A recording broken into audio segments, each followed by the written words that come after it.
Top of the morning, everybody. Eric's Secondary Machine.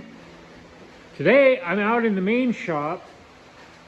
This is where I make my living, and so this is my day job. So I thought I'd show really quick what it is that I do and kind of where, for me, machining started. So I produce these panniers for adventure motorcycles. Here's some bodies down here that just came out of powder coating last night. Here's some lids. I'm getting ready to do assembly. Which I rather enjoy the assembly because that's when I get to see a final product and it's ready to ship. But I thought I'd talk really quick about sort of where machining came from for me. So to build this stuff, a lot of times I need things that you can't just off the shelf buy. And so for me, I started looking into being able to build stuff out of metal. And of course that led me to machining. And you know, like, as a for instance, I wasn't getting very accurate bends out of this tool here, this large tooth. But a lot of it was because there's variance. You put these little teeth on there and there's just a little bit of variance and you don't get a complete bend. Well, there wasn't one big enough to do the width of, these are the bodies before powder coating. Actually, they haven't been welded or anything yet either. But I couldn't do like the full width of these bends with just one solid piece and get a really good, nice, crisp bend. So, you know what? I had to make that. Milling machine, right? Yeah. So anyway, that's where a lot of my interest in machining tools started. And then I kind of went on to, I just basically started to obsess on watching anything and everything machining oriented on YouTube and teaching myself basically how to machine metal.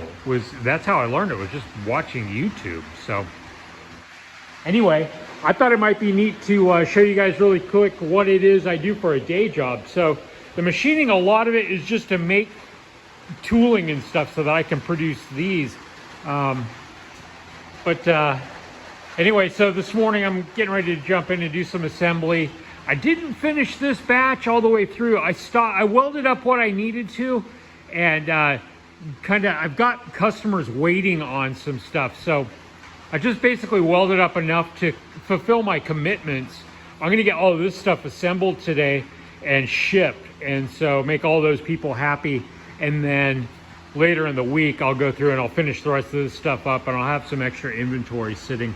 I've had other projects going on, and so it's pulled me away time-wise. And it's not unusual for people to kind of be waiting on stuff. I try to keep stuff in stock so I can ship immediately, but that doesn't always work out. It's not unusual that people are patiently waiting for my stuff. Here's some hinges. I got to go through, open these up, and you actually set the tension in these with the Allen wrench, get them ready to go. These are the seals that keep water out. Bungee system that goes on the top of the lids, along with these footman loops, which you can actually hold extra stuff onto the top of the lids, which is kind of nice, like dry bags and stuff with some extra storage. These are the locking latches that I use. These actually wouldn't exist if it wasn't for me. I was actually talking to my supplier one day and I said, hey, you know what I'd really like to have is a rotating twist lock, which they already offer, but I was like, you know what?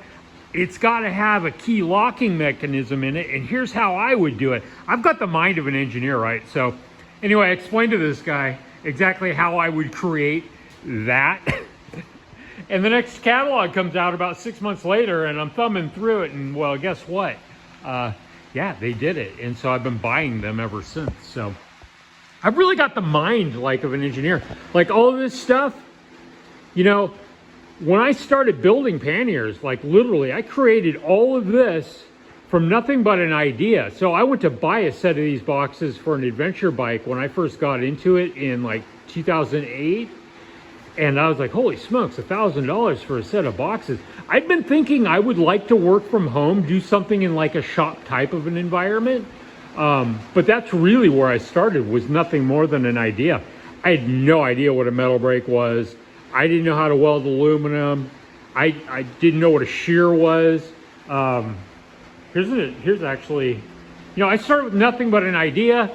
and just piecemeal, 1 foot in front of the next, you know, keep stepping. I started with just basically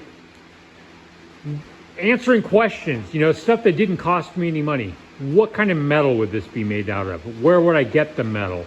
How do you cut the metal? How do you bend the metal? A lot of these things, like I couldn't afford a hydraulic shear. And so I built one. I got this shear from a company that basically just wanted it out of their warehouse, but it was a foot shear. You had to jump up and down on it to make a cut. Well, how do you convert that to hydraulics? Well, you go and buy yourself a log splitter at the Harbor Freight and you make it happen. I call it make it happen engineering, right? So that's where a lot of my machining has come from, is just necessity, really. And so, yeah, I made that. So anyway, that's really where it started, was just from an idea. And then, like, for a long time, everything left here for powder coating. I got sick of waiting for stuff to come back from powder coating. I would drop it off and I wouldn't know when I would get it back, which was delaying orders from going out. And so I thought, you know what, I should bring it in-house. I built this oven. This is a PID controller, which will keep this. It has to come up to about 400 degrees to bake the parts, but this will keep this within about 2 degrees on the inside of this box that I built. Didn't know if any of that would work. I just kind of jumped in with both feet. Here's the powder coating machine. You know, once again, you know, what do I really need? Did a bunch of research, bought something actually crappy from China, and here I am. You know, it works. I had to design all of this. This is basically a rack where after everything goes through the wash station, it's all got to dry. That's what this ladder's about too. And so it's a big production, but like I had to invent everything. These little metal hooks are used out here and inside of the powder coating oven also. These are all hooks that are meant to hold the boxes where they need to be. All that shit had to be invented. And basically it all just comes from necessity. What do I need and how could I go about fulfilling that need is really how most of this stuff has come about. So anyhow, I thought it'd be interesting to give you a little bit of a shop tour out here and talk a little bit about what I get to do for a day job. So I hope you found that interesting. I'm gonna get back to work. Eric, the secondary machine. I will talk to y'all later.